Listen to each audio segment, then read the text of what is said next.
of this presentation for everybody to see and take a look at. At exactly 1 minute past 3, all of you have joined so far without the cameras on. That is okay. Later on, we can turn them on. We can also turn on the microphones as we go into the discussion, because I imagine there will be several who will have some questions, as this is not an easy topic.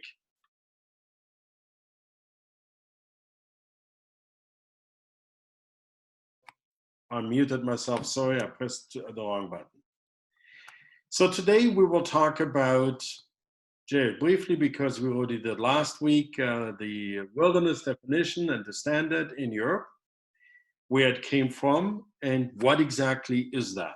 And if there's an area that would like to be a wilderness, what does it mean to undergo that process? So the time frame is about 40 minutes, I assume. At the beginning, we do it via Zoom because the quality there is highest. You can mute and unmute your own little microphone if you would like later on to participate in the discussion. There will be a question and answer period, and there will be kind of a quick polling to know if what we talked about was of interest or not. And you can also raise a hand if you have something very important to say during the meeting. We do have a co-host, Hannah, who will see that and who will then quickly jump in. Just very briefly, who are we? We are the European Wilderness Society, a pan-European organization. We work all across Europe, from Portugal to the Ukraine, from Georgia to Finland. And our main objective is literally wilderness.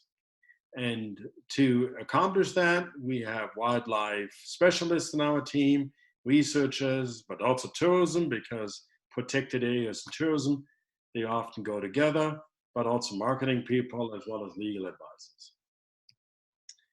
And like I said, the main mission is to identify Europe's last wilderness, to help in the designation, to then develop stewardship planning and promote it. And just to remind all of it, wilderness is not just forests. It can be rivers. It can be islands in the middle of rivers.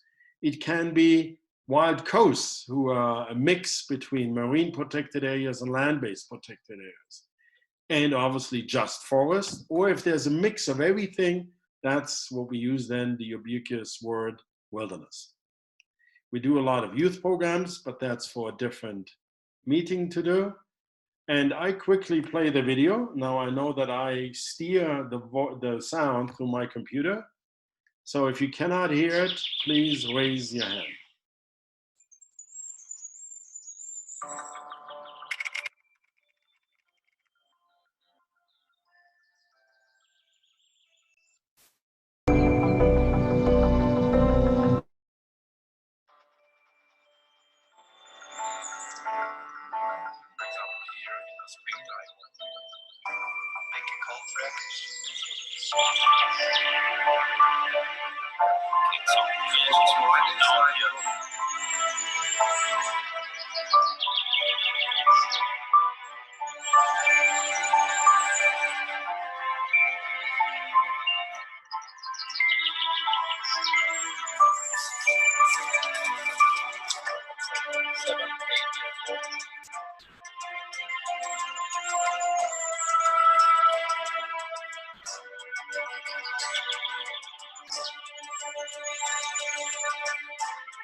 Wir brauchen Wildnis in Europa, weil es der Genpool der Zukunft ist. Wildnis zeigt, wie die Natur wirklich ist und nicht, wie wir Menschen sie haben wollen.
Let's get wild.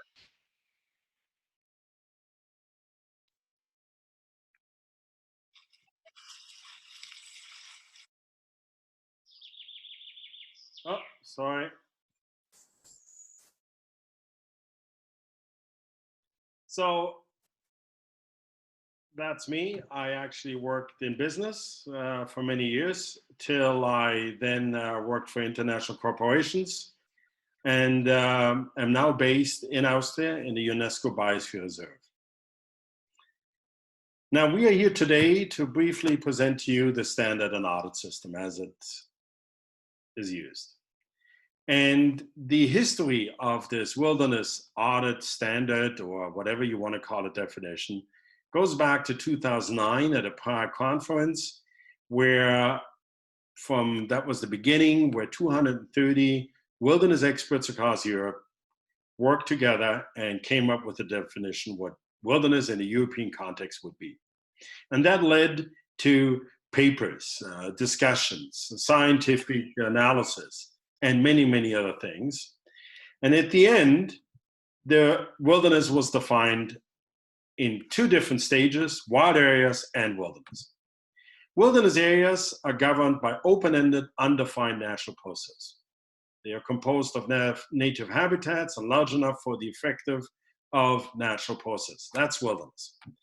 They are unmodified, only slightly modified, and without intrusive or extractive human behavior, activity, settlements, infrastructure, and visual disturbance. And below that is the wild area. Wild area is not quite wilderness yet. And there, basically, the difference is small in size and have a high level of predominance of natural processes. So there's always the question, why do we need a standard? And it already begins that in our language in Europe, we have, not in every language, a word for wilderness. The French do not have a word. The Ukrainians don't have a word. The Italians don't really have a word. So, and the German word is not just covering the natural situation of what wilderness is, but it can be used in many different situations. So people understand under the word wilderness either something completely different or something similar, but still different. So if we work in a European context and we would like to have wilderness, then the first thing we must do is define it in a uniform way so that we all know what we are talking about and do not second guess that if our Ukrainian colleague talks about wilderness, he actually means something completely different than what our German or Finnish or Portuguese colleague means. And the second thing is that once you standardize it, it becomes much easier for scientists and even visitors to understand what it is that they see in front of them. So that obviously the misperceptions are gone, and often they are not so frustrated that if they suddenly go into an area in a different country where logging is allowed, while in their home country, under the same label, logging is not allowed. So these 230 experts over the period of a couple of years, 3 or 4 years, they then define principles, criteria, and indicators. And it's not just enough to say, oh, I, as the wilderness area, I meet all of those criteria. Obviously, you can trust me, I fulfill them all. It basically means that before you can call yourself wilderness, somebody has to look. Somebody has to analyze it. Somebody has to write a report. And at the end, that we all know if an area meets that or does not meet that. So, in starting in 2014 to come up with that system, the European Wilderness Society was created, and then we launched in July 2014 the first version of such a system, of such a standard, and have employed it, applied it since 2014. And after 5 years, we have modified it a slight little bit.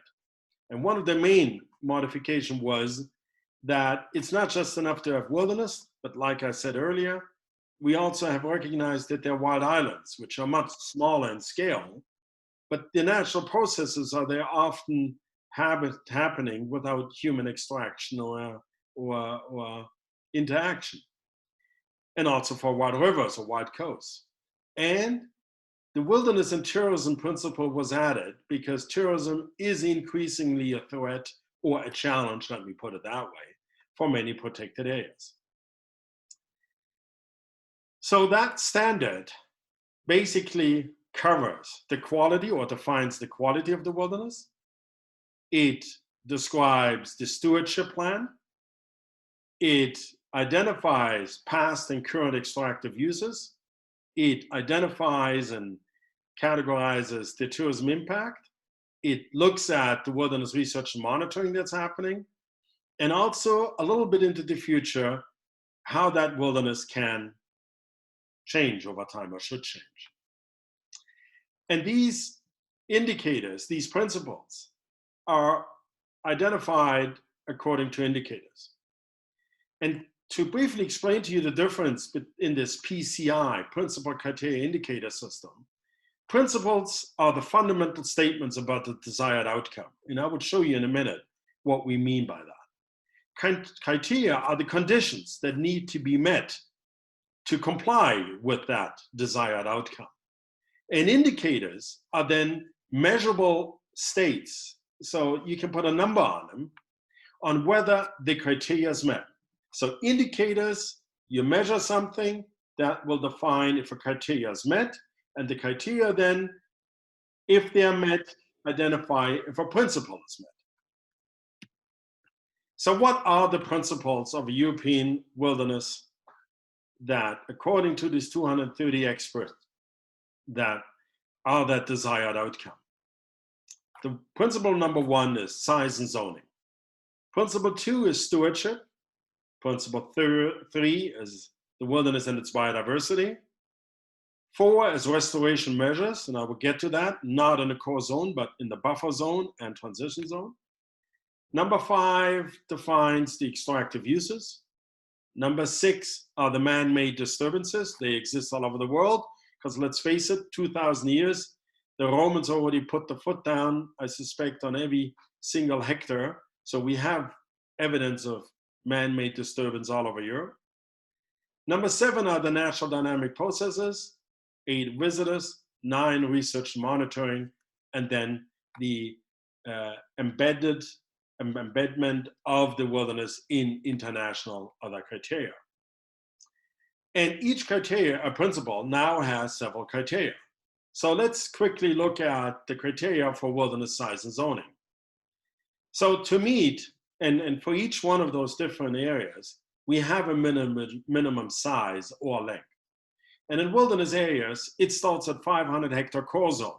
Now, this is not the complete wilderness area. This is the area where, and you will see later on in the other criteria, no human interaction or extraction is anymore allowed. It must have boundaries clearly defined, and not just one. It must be marked in official maps. And it must be zoned. And having a zonation and zone are two different things. Stewardship plan. Let's go forward to the biodiversity. It must have clear natural dynamic processes. It must contribute to species and habitat conservation. It must contain examples of undisturbed ecosystems. And for the native species, it must have a healthy population. The restoration, there must be a long-term vision for the zone and the core zone, but also the zones around it must eventually become part of the wilderness. And that is principle number 5, the most important one. A wilderness core zone does not allow any extractive uses.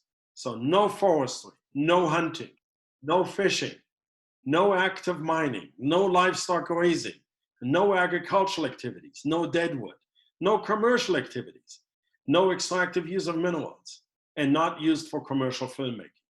And you already can see that the criteria for wilderness are higher than what we have in the classical IUCN Category 2 national parks.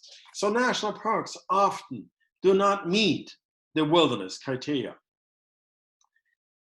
IUCN 1A and 1B, they are much closer. And IUCN contributed to these principles and criteria. So you see some of them reflected in this, but as we said in Europe, it actually goes a little bit further in that it more clearly defines them. There's no man-made permanent infrastructure anymore. No used roads. Old roads are not to be used anymore. No permanent settlement. It goes on further down. It should have free access on foot, but even the noise pollution or distractions for light should be minimized. So if a wilderness area is right in the middle of a landing path of an airport, that's a contradiction. Okay? And no fencing, obviously. No fire allowed in it. There should definitely be a lot of dynamic processes. But now comes the interesting thing, which in last webinars raised quite a few issues. And that is, if the core zone has invasive species, so be it. Because Principle 5 and Principle 7 then would contradict each other. And 5 is the main principle. So if we have invasive species, we are not allowed to do anything about them. It is part of the natural processes. And before any questions come up, history has shown that these invasive species typically collapse in a non-influenced natural dynamic system. The wilderness and visitors. Yes, visitors are allowed, but under very clear and controlled structure and mechanisms. There must be monitoring going on, but again, in a well-managed way. I mean, in one area, we witnessed, as we were in there, that suddenly 50 researchers came in and suddenly started digging holes and doing all the things that typically researchers do. So research and monitoring should be non-invasive, non-extractive, because otherwise visitors, the researchers, are not doing anything better than what the other humans are doing in the area. And obviously, the wilderness should try to get acceptance in other systems. So we are working together with all different kind of certification schemes. So what, having all of these principles to meet this criteria and indicators, so what is the typical process of a wilderness before it officially becomes a wilderness? Well, number one is any area that would like to be accepted in the wilderness network must have a clear vision. It should at least know what area they are looking at to nominate to become a European wilderness. Typically then we have workshops, Zoom meetings, to first of all discuss with them whether their studies, their paperwork define or help in the definition of it. Maps should exist and a clear vision. Then over the next 2 to 3 years after a quick audit, we develop together with the area a plan how to move forward. Now at that point in time, typically, many people already understand that their area has at least a good chance of becoming a wilderness. And only after that preparation phase will an audit happen. Now I'll quickly go into the 2 different audits that we have. And then upon that, together with the local team, we will then develop the stewardship plan and then have this wilderness be accepted as a European wilderness in Europe. And obviously, it's not just enough to do a one-time audit. Wilderness change, human impact changes, we change. So these areas, at no cost to the area, gets frequent visits to see if they progress and how they move forward. And that basically is a mapping of the wilderness continuum, because we can quickly see that the wilderness continuum, developed a long time ago by a good colleague of ours in the US, is a good assistance in us. So we basically start at the wild land you see here, where an area has said, I would like to be recognized as a wilderness. And as it moves along the continuum, as it undertakes certain steps, or the management undertakes certain steps, the local team, it will then be moving along that continuum to expand in size and include areas that before, where we still had human extraction intervention, eventually they stop, and then it becomes a larger wilderness area. So the audit process that is implemented to check and verify that is a perfect tool. But nobody can actually immediately has the time and investment to go for the full audit. So we introduced the quick audit. And the quick audit is perfect for small areas or areas who are still unsure. And it's about a 2 to 3 day field trip, some desk research, to give the local team a first indication. Yes, your area is so unique. Yes, your area is so good. You should really consider to going for the full audit. Or we give them immediate feedback and says, well, you have high potential, but that road that you still have there in the middle, or that you still have grazing in there, would prevent you from being accepted as a full wilderness. So either you stop that, or if you plan on stopping that, then you can come back and then we can sit down to develop it. But nevertheless, you're on a good road, so it's always positive to move forward. So in the quick audit, to do the quick audit, we need a map. I mean, if we don't have a map and some pictures and videos, we don't know what we're talking about. There must already be some form of zonation or zoning existing. And already in that zone, they should indicate, this is where we still do things, this is where we have stopped. And we definitely will visit the area, because paper is good. The eyes typically reveal more to the good and sometimes to the bad when you actually take a look at it. And at the end of the quick audit, there's a 6-page description summary, which basically looks at the principles, but not at all 57 criteria, only at a subset, and give an indication, yeah, you're good, you need some work to do. This really is a bummer. This is something really where it at the moment is not really compatible with the European wilderness standard. So these 6 pages are then presented to the area. And often the areas take this quick audit to then try to get support from other institutions, from their governments, to go for the full audit.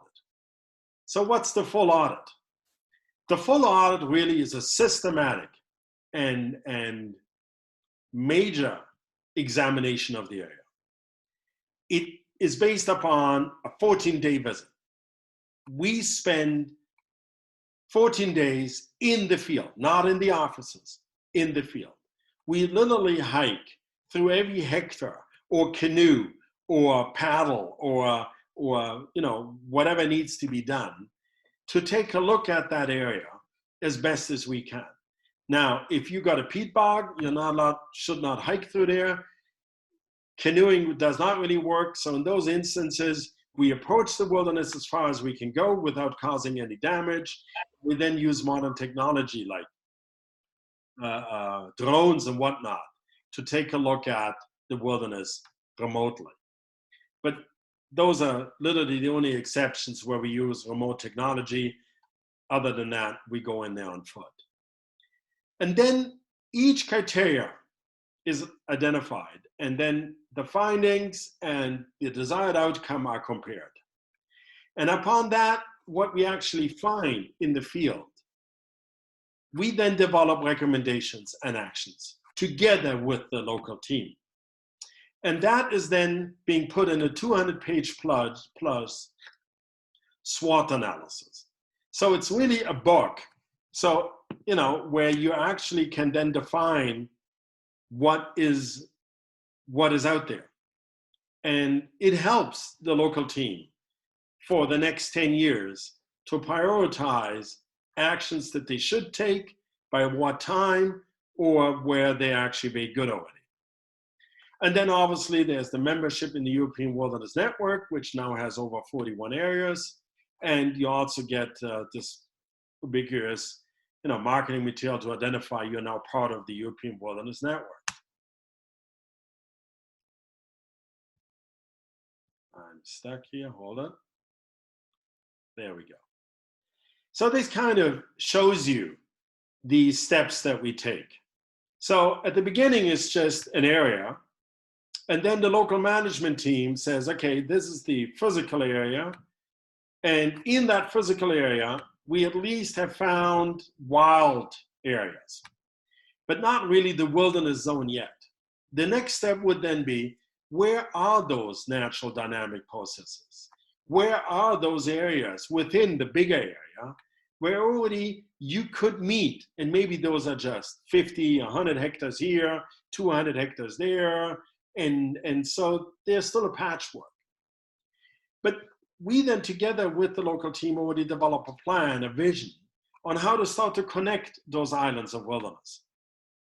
And that is then obviously the screen number 4, where those areas are already connected. Now, having identified that at that point in time, using the SWOT analysis, the management team, the local team, now develops a plan how to expand that wilderness zone. And you can see during the expansion also, the status of the wilderness changes from bronze to silver to gold, because as larger the wilderness area is, the better the quality of the wilderness is. Because let's remember, the biggest threat to wilderness is not the wolf or the beaver or the alien species. It is us humans who continuously to interfere with these natural processes. So the moment we stop that interference, the wilderness will return to its natural state. And the bigger it is, the more diverse natural processes are actually happening. And then at the end, hopefully, we have one big wilderness area in that. And that's the labels that we use to identify those different steps in that area. And that also is then the wilderness diploma and the certificates. So each area then gets a clear identification where they are in the process. And I think Maramaraj now actually has been audited and will also become a wilderness and get a wilderness certificate. And this gives you a quick overview, obviously, because they are for download on our website. On the left-hand side, you can see a list of the recommendations for wilderness area Kalkalpen. And you can see there's 103 different areas which were identified that they should work on for the next 10 years to improve their wilderness. And we will return in 2020, if COVID is over, Corona, to then look at local management, the local team, on where they have already progressed, where some of the actions may have been delayed. So we will not wait for 10 years and then come back after 10 years and say, sorry, you should have started earlier. And the report then in detail explains exactly the recommendations that we jointly developed. And these are just some impressions that we're taking during these trips out in the field. So you see up there in Severony Krai, in the Ukraine, the field trip with the local rangers. The bottom one on the left is in Kalkalpen. And on the right-hand side, this is in Italy, Bulgaria, sorry, moving forward from Marbella.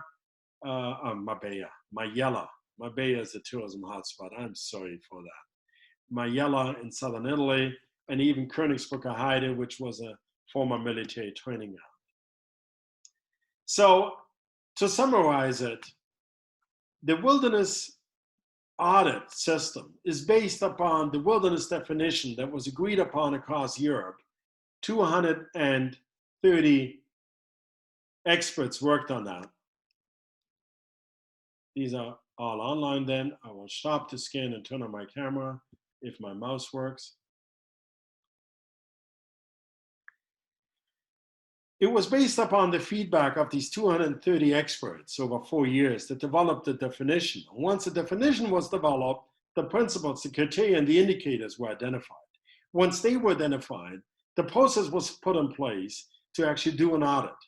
So it's not like any place can, well, they can legally, but as long as you do not have somebody check according to those principles and criteria and indicators, you should not call yourself a wilderness. And remember again that wilderness in Europe has got different meanings, because so far everybody just called it whatever they wanted to. But similar to IUCN, which is using a worldwide standard, the European standard was developed together with IUCN to really reflect the specifics in Europe. Now, if you go to the website, European Wilderness Society, europeanwilderness.network, and I quickly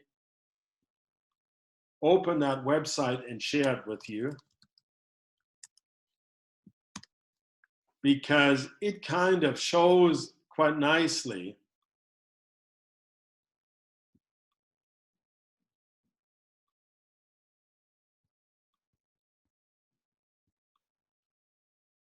these are at the moment the areas that all meet those principles, indicators, and criteria. So there's a cluster here in the Ukraine. We now have 3 areas in Austria. There's an area in Germany, and the second one that would meet it. There's some up here, more to come. And in Bulgaria, the team was just down there and identified 8 new areas that could meet that rigorous system. And in Italy, obviously, there's new areas up here in Prealp Giulia, which would join the network very soon. Vlado Ventura is here with me. Vlado, you can turn on your camera and the microphone. He is the person doing most of these audits out in the field.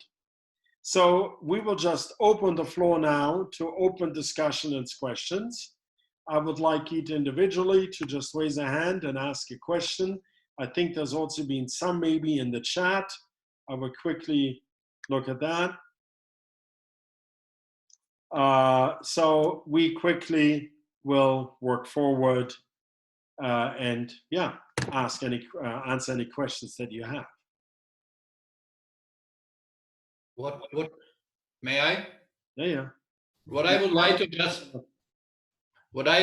just add a little bit, important is this stepwise approach.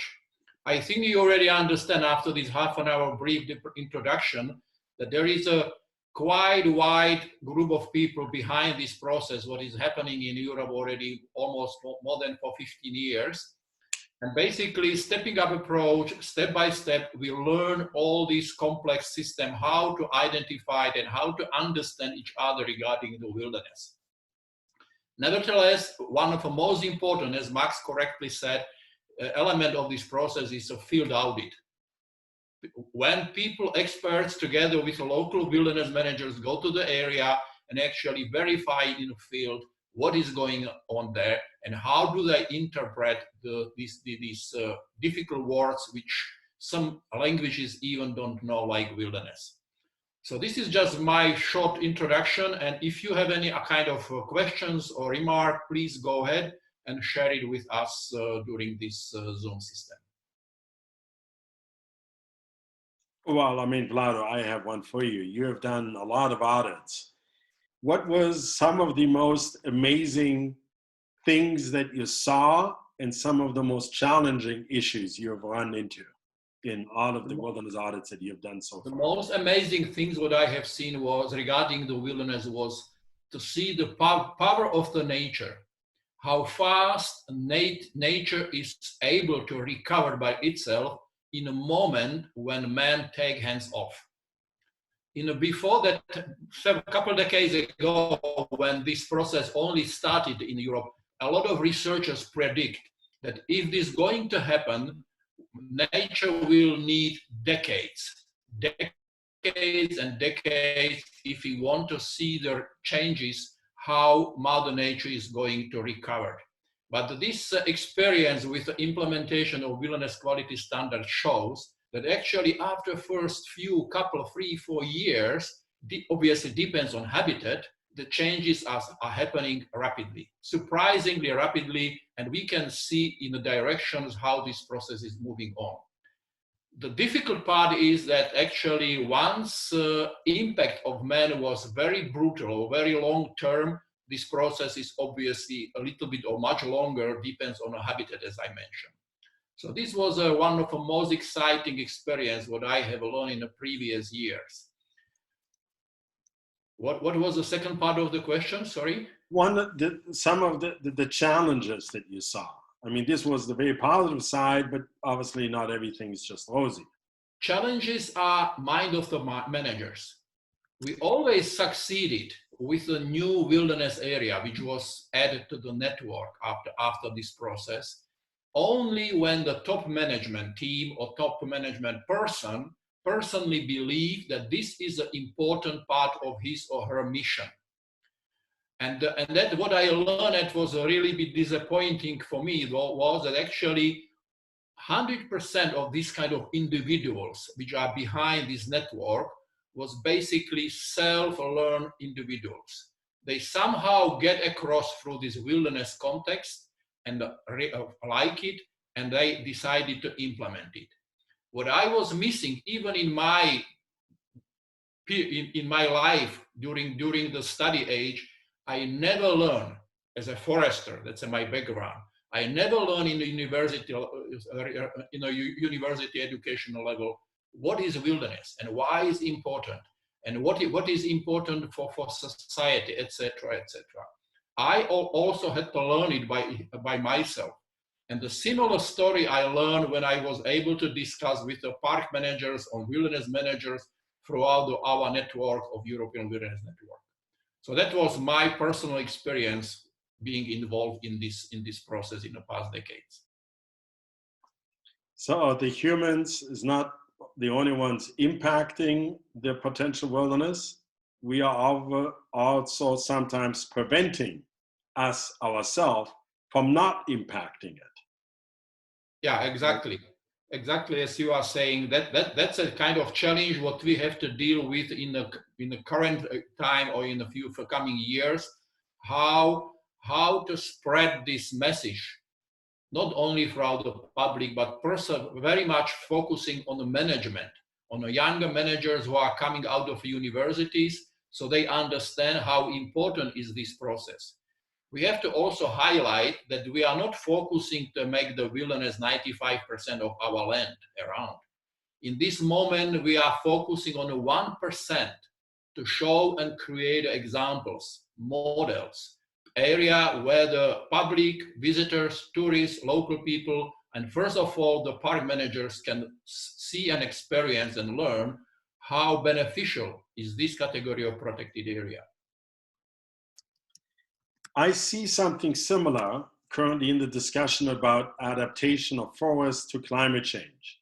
I suspect you as well.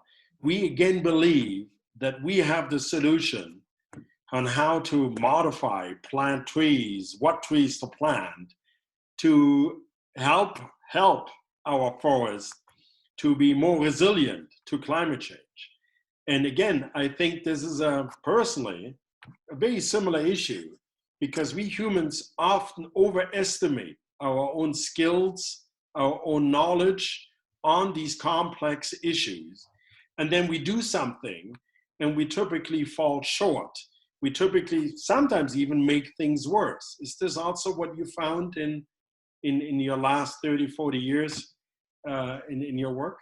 Yes, this is exactly, and my understanding is that this is happening very much because of the model of education what young people are getting in a school system, and kind of motivation of people that they would like to help the mother nature to speed up the process, but many times instead of helping, they are doing additional disturbance or disaster, and only few individuals actually believe that just keeping hands off and see and admire and learn, it's some of the most valuable experience what wilderness and Mother Nature can offer us.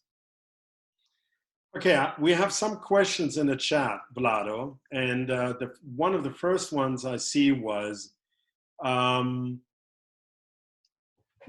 Let's start with Rebecca Hanselman. Maybe you did speak about this, but I may have missed it. Do you have folks patrolling these wilderness areas on a regular basis, make sure we are complying with the wilderness? No. Typically, you don't need to do that. Most wilderness areas, once you allow nature to take over, are so difficult to get into that humans don't actually are interested in going there. We humans are lazy. If we follow paths, we follow roads. So if there's no footpath, if there's bushes everywhere, or it's so hot that it's a desert that you literally get burned, people do not actually go in there. And this is also some of the techniques we use to limit visitor access. This is not by building a fence or patrolling. And actually the patrolling is the biggest danger, because where do these rangers patrol?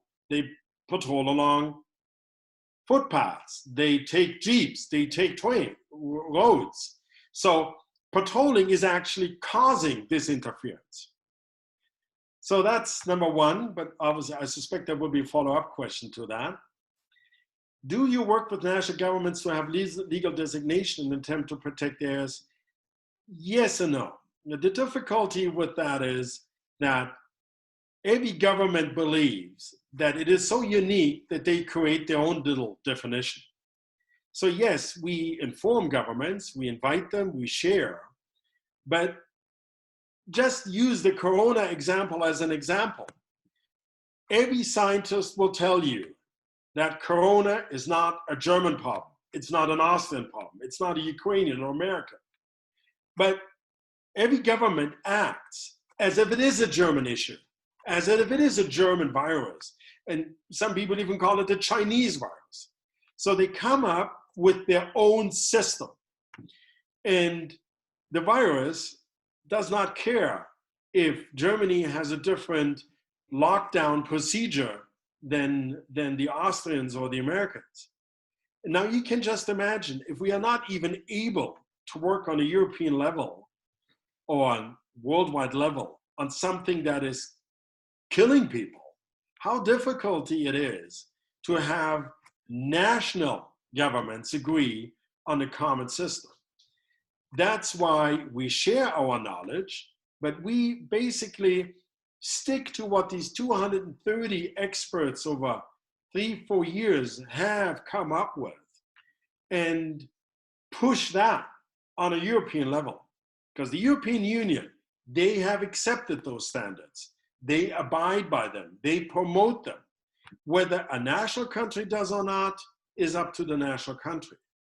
Now, this may sound a little bit harsh because at the end, a lot of national authorities have come forward and said, actually, you know what you have there is so good, we will use that for that 1%, as long as we can do in the other 98, 99% what we want to do. And yes, they can do whatever they want, but with that approach, a lot of national governments have actually stepped in and accepted it. Not all of them, but several. And that leads to the other one, and I will get to that Vlad in a minute, to the last one. Okay, I will get to that. Vlad, you first. Just experience shows that it's always advantage if area potential wilderness is strictly protected. Majority of European countries, they have own legal system how to protect the nature from the strict level to the less strict level. The challenge, however, is to implement the European Wilderness Quality Standard that each country has its own interpretation. For example, what means a strict protection? If we go to the detail, we expect, okay, we learn already in office that there is no intervention, but then we suddenly come to the area and we see that there is ongoing logging. And they explain us, yeah, but this is not logging, this is a sanitary operation. We are removing the trees which has been killed by the bark beetle, for example. And we are trying to help the nature even in this strictly protected area. So this is just example how challenging sometimes it is to interpret the European Wilderness Quality Standard and how important it is that it is equal all over Europe in every single country. And that's the reasons why we go to the area and do the field audit, to do the field check if they really if we can understand exactly what they are saying. Non-intervention in our interpretation means non-intervention. No chainsaw, no motorcycles, only people can walk and go there along the tourist paths or rangers along the market, along the trails. So it is not easy, but it is challenging to implement unified quality standard all over Europe. And there's a challenge to that.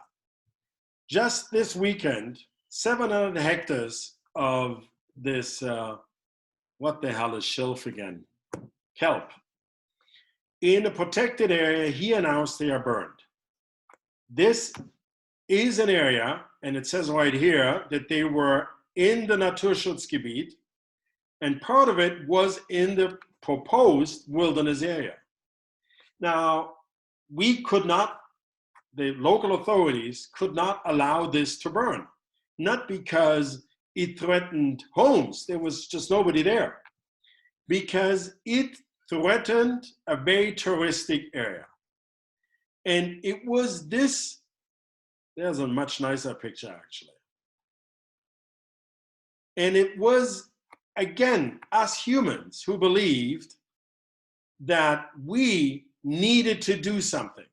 We needed to interfere because forest fire is bad. In reality, that forest fire is a natural process. Yes, it may look next summer season like a blackened area, but fire in nature has always been part of the natural dynamic processes. So you can see how difficult it is to introduce the wilderness concept across the world if our human reaction to a fire is, let's stop it. Let's use fire engines and helicopters to stop it. But what we are actually doing is we are interfering with the natural process. So working with local authorities is much more than just having a protection status. It is changing the underlying philosophy of people to understand that wilderness does not require anymore our interference. And interference is not just logging or cutting down the kelp, it's actually also not fire prevention. And that answers the question to the invasive species. Invasive species have been part of nature ever since nature existed. Yes, we have now introduced them maybe at a faster rate because they came here by pallets or because of our trade, just like coronavirus spread faster than before. But if nature cannot cope with these invasive species, it cannot. But history has shown that natural dynamic processes, native species, will always win against these invasive species, or if they do not win, the invasive species will become native. So it's only a matter of time till either the native species win or the non-native species become the native species. But the moment we want to stop that, how do we stop it? We go in with machines, we go in with humans, we go in with chemicals. And all of that means is we are trying to conserve what we think wilderness is, what we think nature should be, instead of letting nature handle it by itself.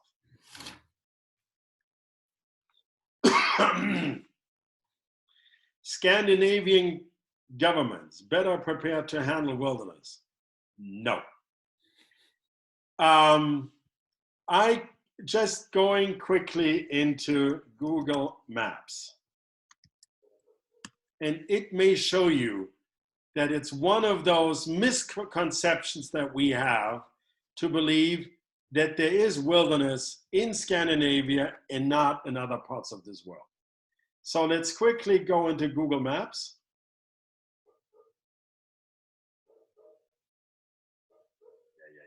I don't need this coronavirus stuff there.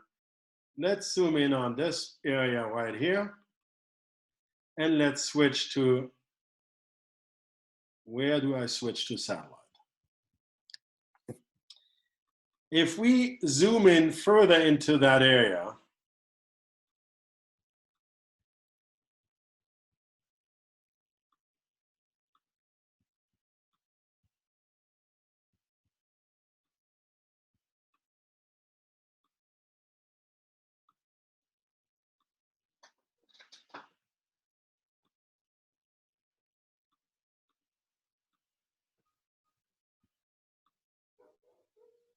you see this is the Russian side where there's nothing happening there.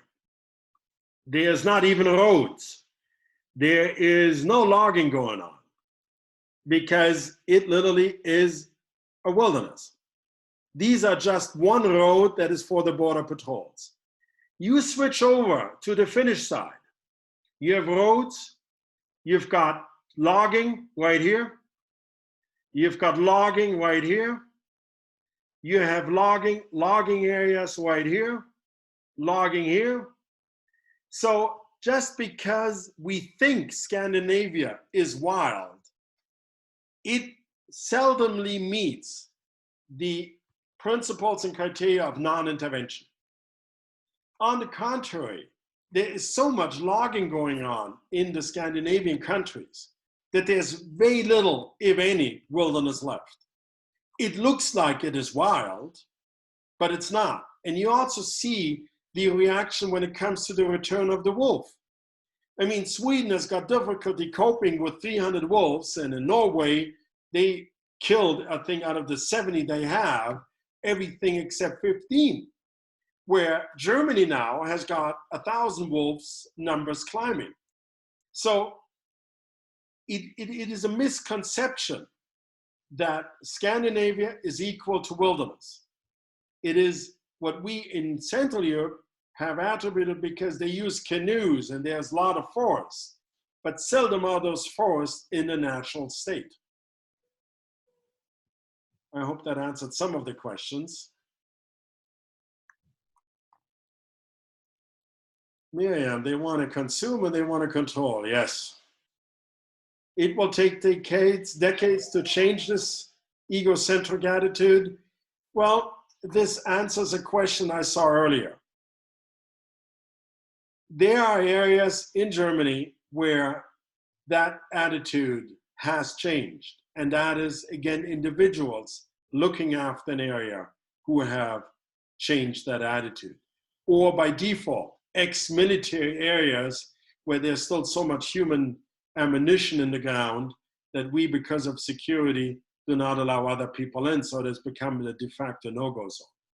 And sometimes there's just surprises. When Vlado, I think, went to the Tagliamento with us, you were looking at the river. You were always looking at, because we thought it was a wild river until we found out there's a dam right in the middle.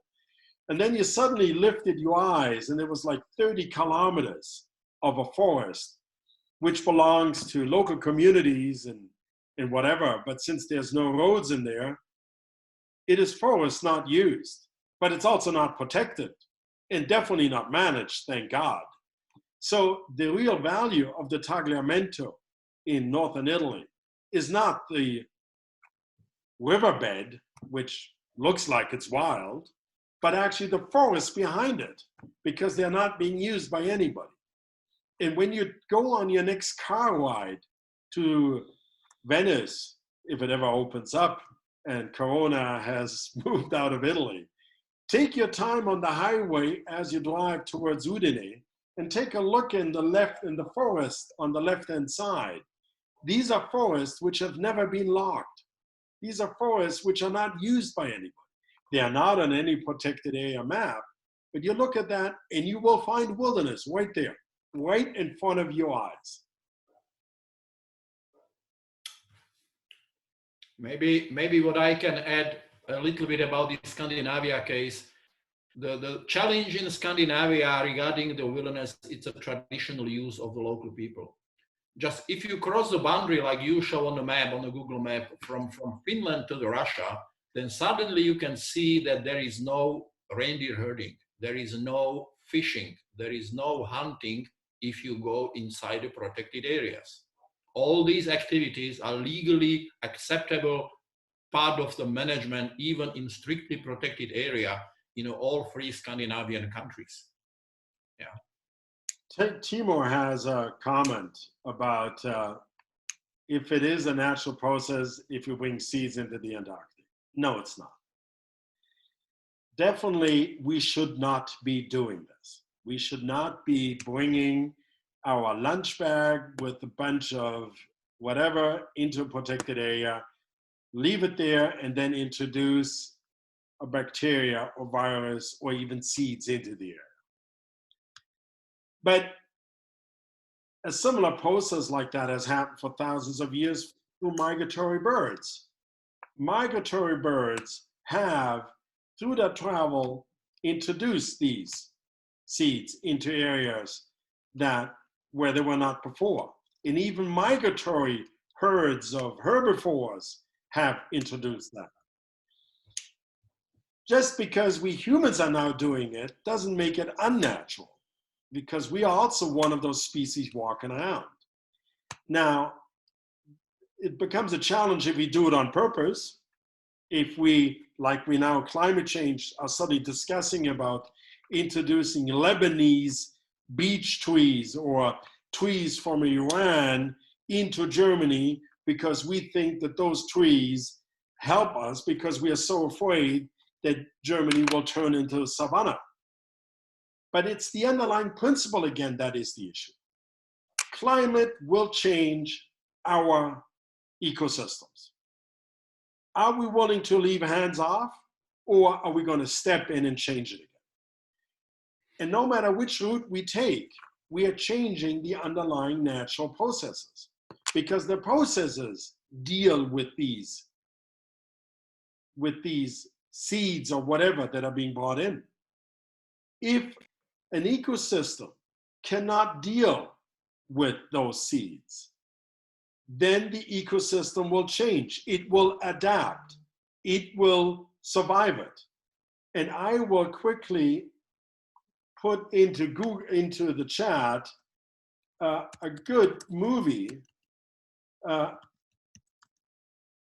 kind of brings it to a point that we have to, well, that I'm just going to copy the link. I'm not going to play it here now. Actually, I can maybe. Let me quickly share that. Some call me nature. Hold it. That was too fast. Can you see it? Yep. I'm going to play it now. Yes. Some call me nature.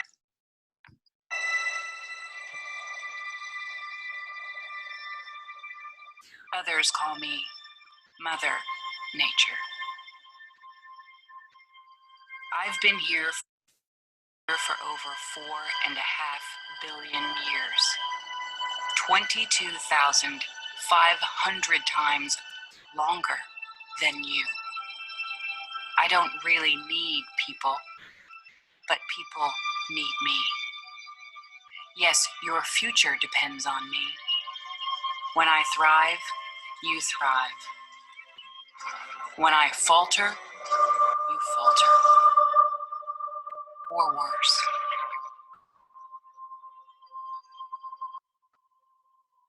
I've been here for eons. I have fed species greater than you, and I have starved species greater than you.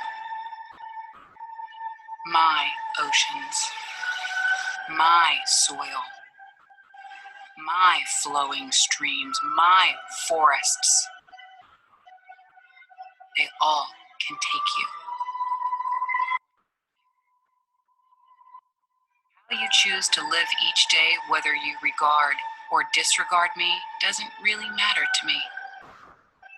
One way or the other. Your actions will determine your fate, not mine. I am nature. I will go on. I am prepared to evolve. Are you?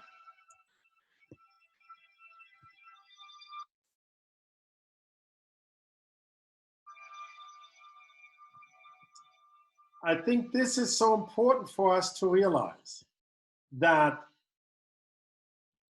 we should not, for whatever reason, go into these wilderness areas and do something in them because we think it is good for nature. We are driven by this idea that we do this because we think what is good. And in this 1% of the world, 2%, we should finally learn to just stay the hell out of it. No matter if there's an invasive species happening in there, if it burns, if a big rain flood washed everything away. Just let it be. Let nature in those areas handle it by themselves. And what we can do is watch and learn how nature deals with these invasive species, how nature bounces back after a big forest fire, how the nature will adapt to climate overheating, so that we can learn what we can learn for our own surrounding world.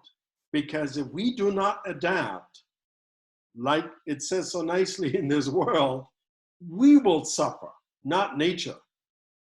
And I think there was a Ukrainian on our team here. We just look at what happens in Chernobyl. This area is inhabitable for humans for millions of years. But nature thrives. Nature goes on in that area as if nothing happened. We just can't live in there. And so, you know, we could have gone in there and removed all the soil and removed the radiation because we think it's bad for nature. No, it wasn't bad for nature. It was bad for us.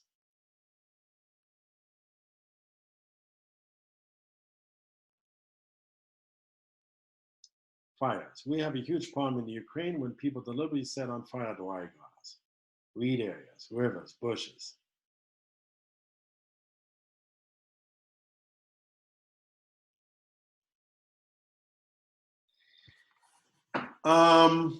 Fires again. If these fires are happening in an area that is close to us, that is an area that we use, I think it makes sense for police to stop it because it is destroying an area that we inhabit, that we use. But even if the fire is lighted inside a wilderness area, our position is clearly do not interfere. Let the fire burn. Nature doesn't care about a fire happening in a wilderness area. The wilderness will come back. The nature will come back in that area. Because going with fire engines, with trucks, with helicopters into such a pristine wilderness area will create more damage than if you just let it burn.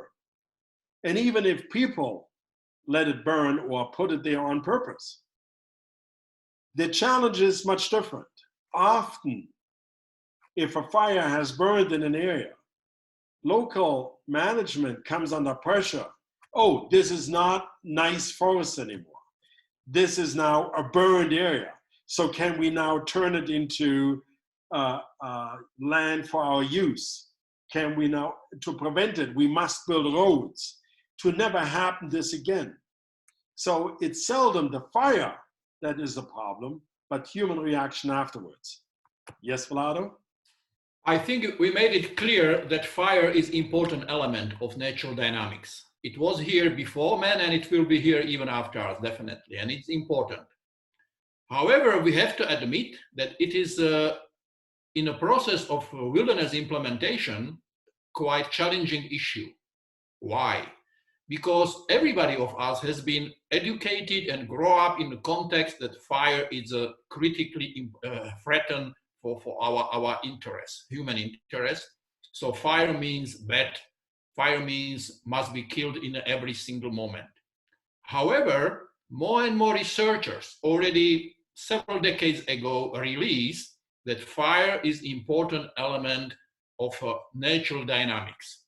And more protected areas even inside Europe, heavily used Europe, are testing how to handle the fire as a part of the ecosystem dynamics, the ecosystem processes inside the area.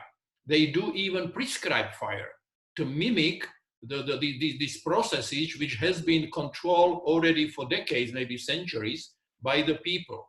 So this is just few comments about this challenging issue, how to handle with the fire inside of wilderness. And doesn't matter if it is in Alaska, United States, Canada, tropical countries, or heavily used and impacted Europe. The role of a fire is critically important if we want to protect at least the fragments of the wilderness inside the Europe. And we have to learn slowly, step by step, how to handle this. On the other side, if people light their bushes in the backyard and burn complete areas, they're not destroying nature. They're destroying their own backyard. They're destroying the area they live in.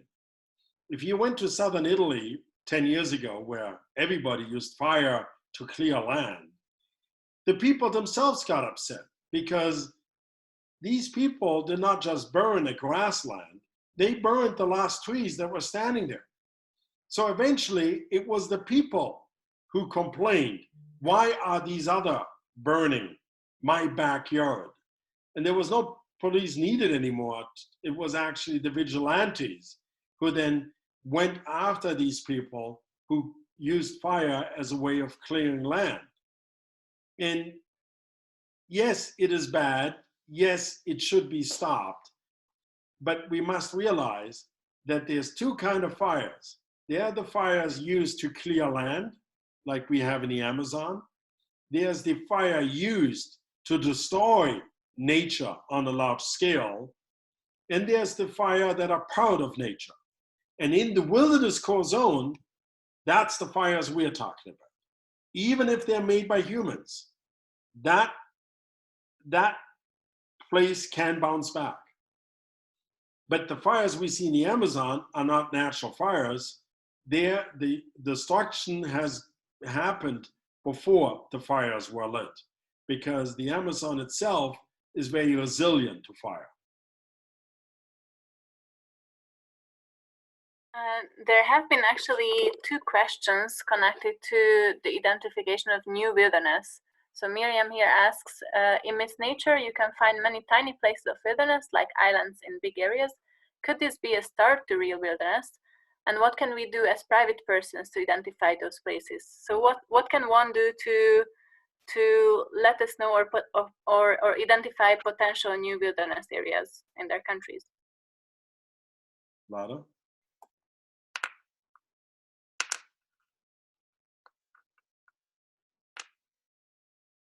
What you can do, walk around with open eyes, and if you find an area where you believe it's an area which can fit to the wilderness quality standard, what was quickly introduced today, just let us know.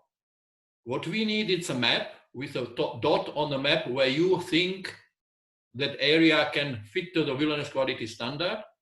And if you can also provide contact information of the local people or local managers who care about that area. And then it will be great help for us to identify through this kind of help of the people around us, the potential wilderness inside the different countries of Europe. We will also have on our website a new contact form where some basic questions need to be filled out for people who think that they have an area that could be at least a wild area, maybe not a wilderness yet, but a wild area. And we then jointly can look at that area if we fit it into one of our travel schedules to then identify if it would be worthwhile for local authorities to pursue this even further. Now, we must always keep in mind when you do that, there are some hesitations to go down the wilderness because, like another commenter said, we would like to use everything and everywhere to the maximum degree. and we don't want to be limited. I mean, just like you look at the problems we now have with Corona, where we are not, locked down and we should not walk outside. And the group complaining the biggest are the teenagers who until now have been sitting in WhatsApp and TikTok and whatnot, always online. And suddenly we force them to do what they did voluntarily before, and suddenly is an issue. People like Vlado, who's been always all his life outside, they suffer much more than the younger generation, but it was the younger generation really complaining. So, we always have to realize that wilderness does mean there are going to be some form of restrictions on future use. Now, that's why there's wide areas, and we have got the stepwise approach. And typically, some of the best areas we have found were people who've come forward and said, why don't you look here? Why don't you look at this? And suddenly people realized, wow, we do have something very unique in our backyard that maybe is worthwhile protecting.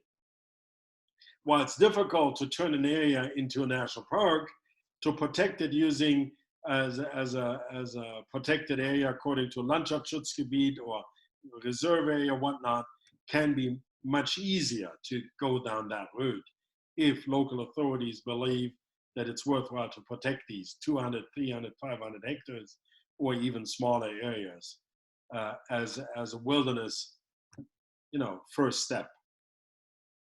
So there will be form online.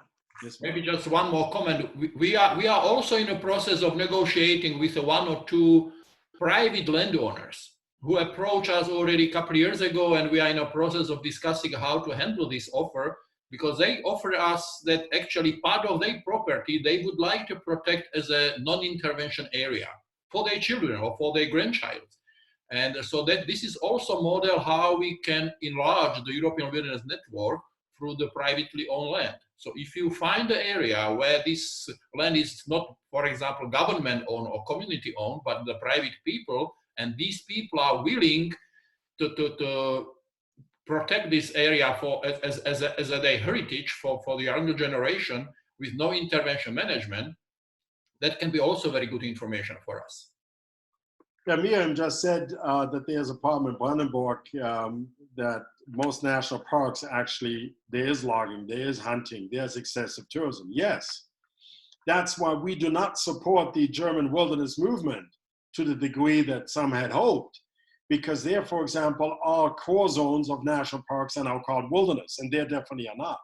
Or you take Lieberose, you take Jüterbog, and you go into those wilderness areas, and we know in Jüterbog, they have got motorcycle trails going right through the wilderness, because on paper, they are wilderness, but in reality, they have many, many issues.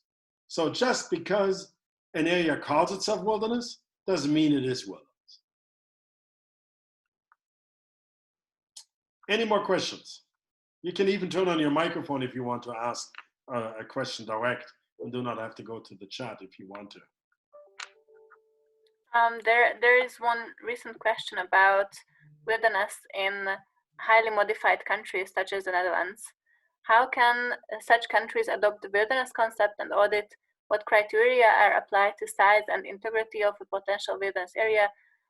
The only one I can think of in the Netherlands is possibly the Waddenzee.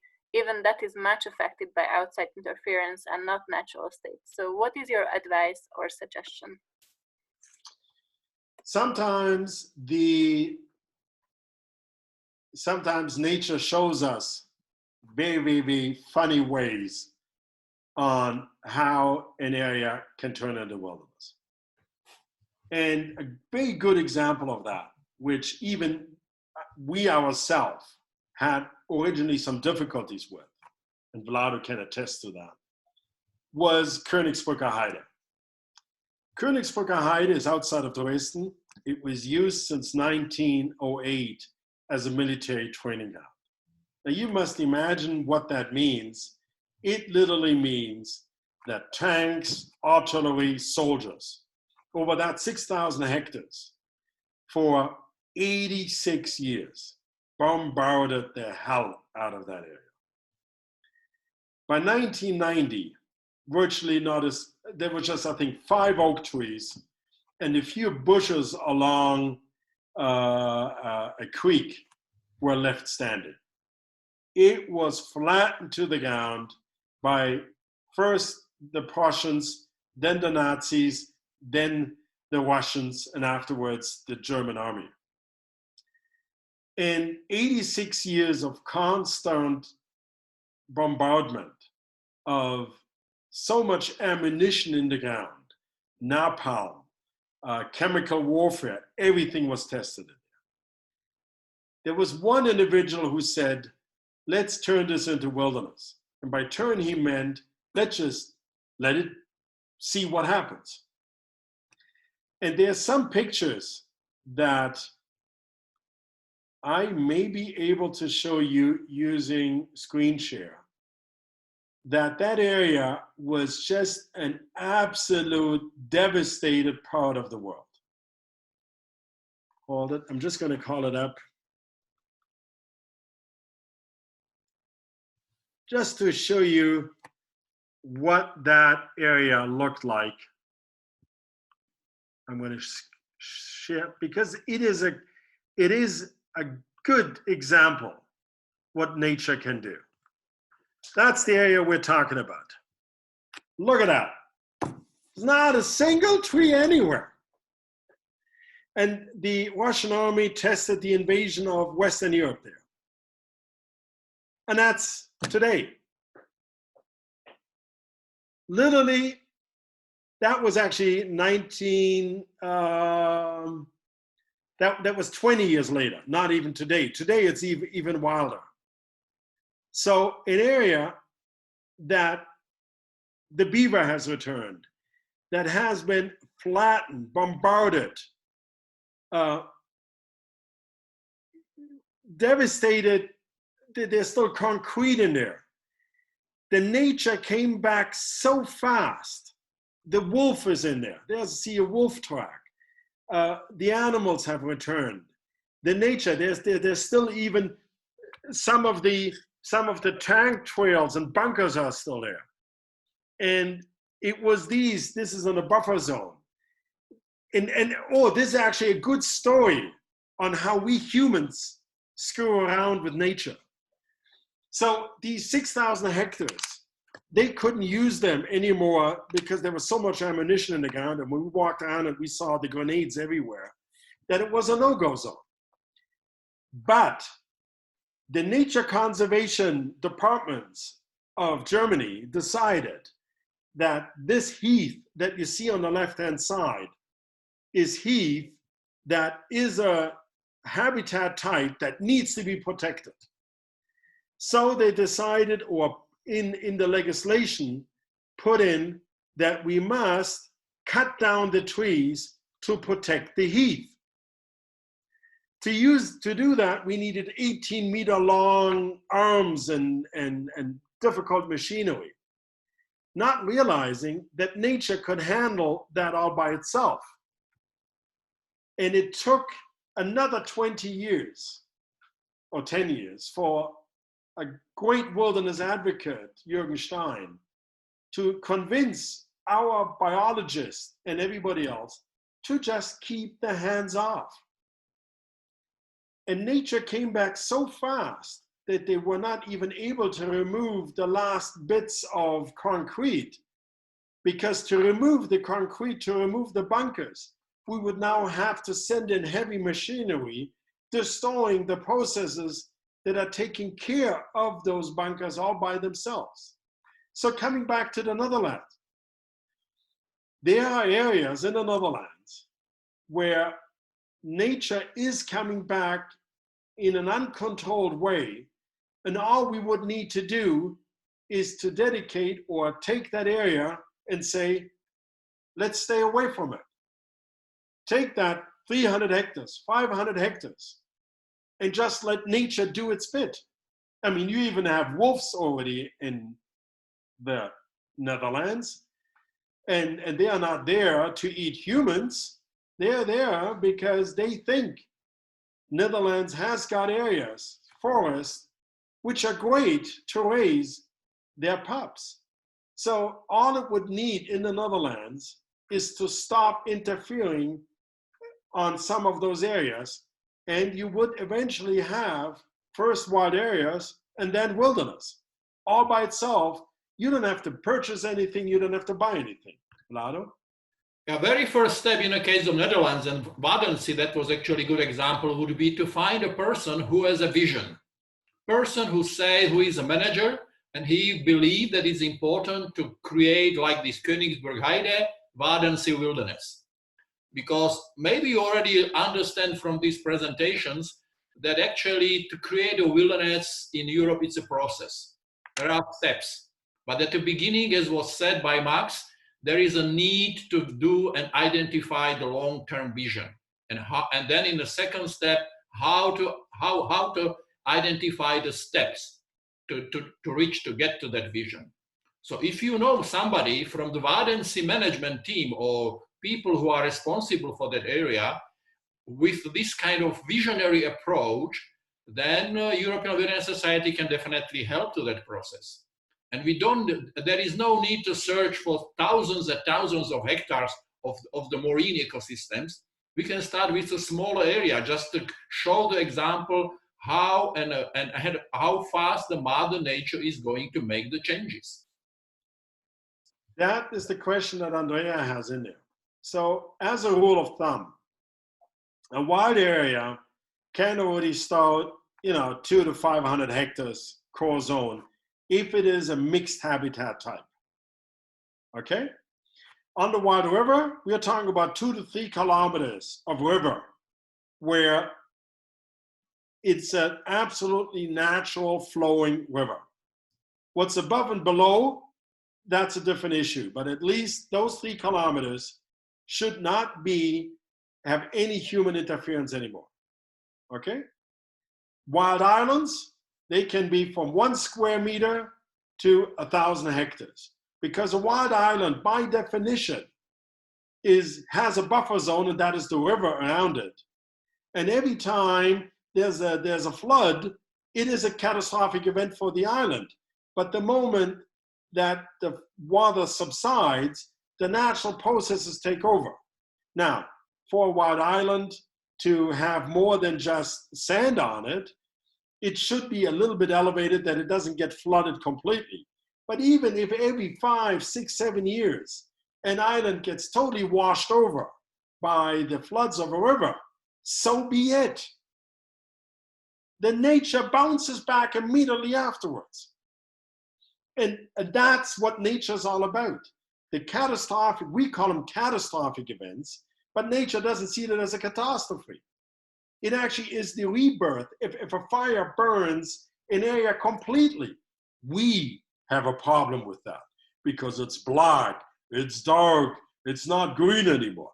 But for nature, many of those animals adapt to the fire. They escape the fire. Not all of them, but enough for the system to bounce back. And that is what we call an open-ended, undefined natural process. How it bounces back is up to nature. Most likely the invasive species who are new will not survive the fire. But the native species for whom fire is in its genes will come back.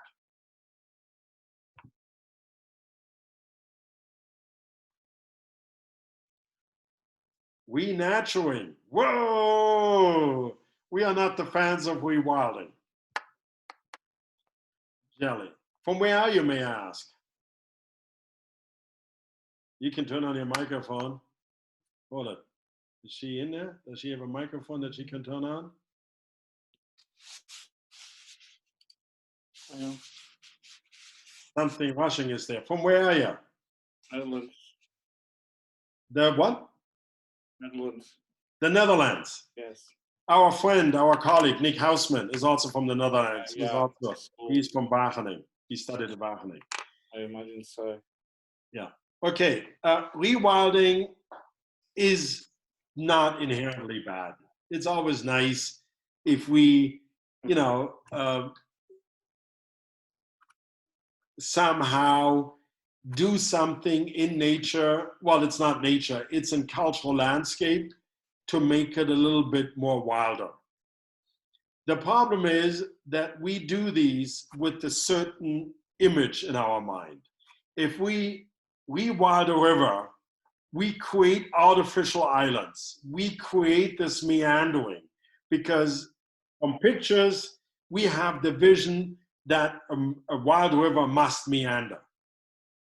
But we do this with always a border left on the right-hand side where the village is or the road is. So we don't really let the river be wild. If we would let it be wild, we have to give it space, 1 kilometer in width, 2 kilometers in width. But I'm sure that the moment we have one of those naturalized rivers, the river would suddenly go and become wide and wide and wider, we would step in again. And we see that with the, I can't spell the word. Nick, what is the Platzen called again where they had all the deer? Anyway, that famous Dutch. Oostvaardersplassen. Oostvaardersplassen, that is. Yeah, Your a famous experiment that went badly wrong. We took an area, we let it be natural, quote unquote, but it was not because there was a fence around it.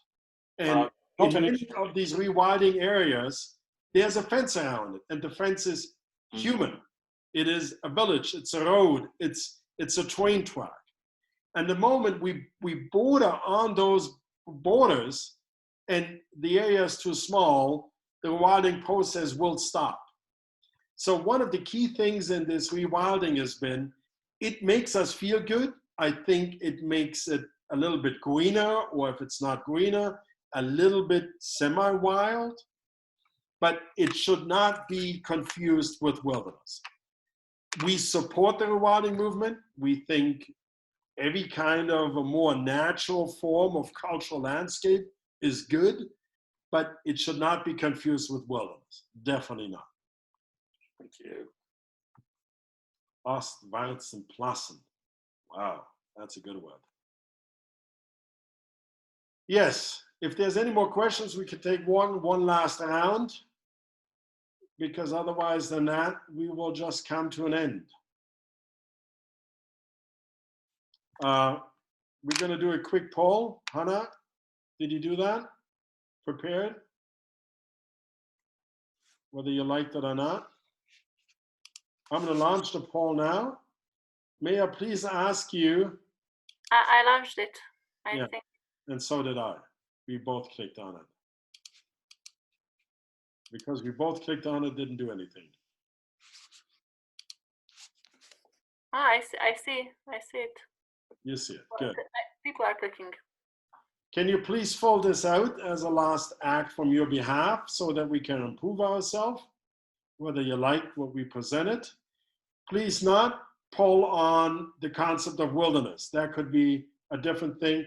This is just a poll on the way that we presented this to you, basically.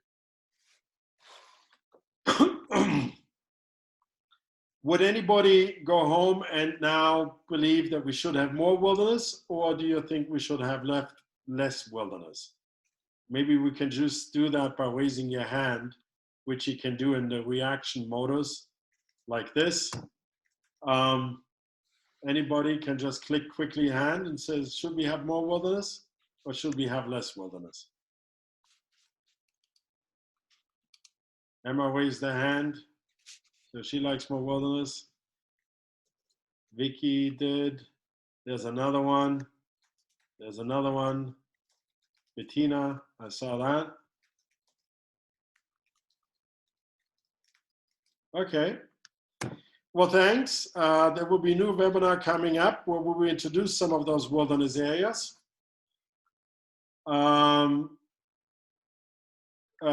But just follow our website and we will announce new ones. And hopefully we will continue them even after Corona. Stay physically distance, but socially do not distance yourself from your colleagues. I think this is another misconception. Socially, we should not distance ourselves, just physically we should distance ourselves. So stay in touch with the world, stay in touch with your next door neighbor, take care of yourself. take care of your health, and hope to see you soon again. I'm saying bye from my side. Bye.